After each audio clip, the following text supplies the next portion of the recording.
Ma'am, बड़े बाबा की खोज कैसे हुई और जो उनका पुराना मंदिर था उसका निर्माण कैसे हुआ? बड़े बाबा की खोज आचार्य सुरेंद्र कीर्ति जी ने की, जो भट्टारक जी थे। और दिगंबर जैन डायरेक्टिव 1914 के अनुसार वे यहाँ इंडोरिया ग्राम जा रहे थे और भटकते भटकते पटेरा ग्राम पहुँचे। वहाँ कोई जिन मंदिर नहीं था। आचार्य श्री 3-4 दिनों से निराहारी थे, क्योंकि उन्होंने देव दर्शन का नियम लिया हुआ था। जब तक भगवान के दर्शन न कर लें वे आहार ग्रहण नहीं करते थे। इसलिए जब पटेरा ग्राम वासियों को ये पता चला तो उन्होंने कहा कि ये तो बड़ी चिंता की बात हो गई, और कैसे अब क्या किया जाए, अब कैसे भगवान महाराज जी को आहार कराया जाए।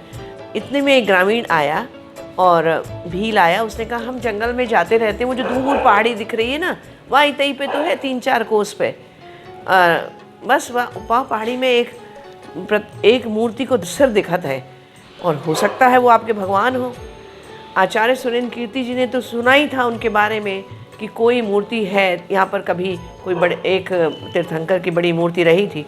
तो वे प्रसन्न हो गए और वे अपने शिष्य शुचि कीर्ति और ब्रह्मचारी नेमी सागर जी के साथ वो तुरंत ही वहाँ से गमन कर गए।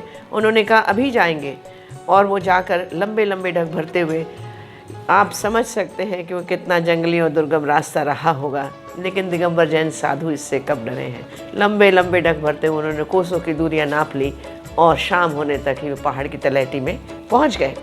अगले दिन प्रातःकाल ही वो पहाड़ी पर चढ़कर पहुंचे और उन्होंने गांव वासियों की मदद से उन्होंने देखा कि एक मूर्ति का केवल सिर दिख रहा है। तो गांव वासियों की मदद से उन्होंने वो झाड़ियाँ और सारी झाड़ झंकार हटाया, और उन्होंने जैसे ही देखा कि एक भव्य विशाल पद्मासन प्रतिमा सम्मुख है, तो उन्होंने उनको नमोस्तु किया, उनका स्तवन किया, पूजन अर्चन किया, और सारे गांव वाले भी हर्षित हो गए, क्योंकि अब महाराज जी के आहार हो सकते थे और उन्हें भगवान भी मिल गए थे।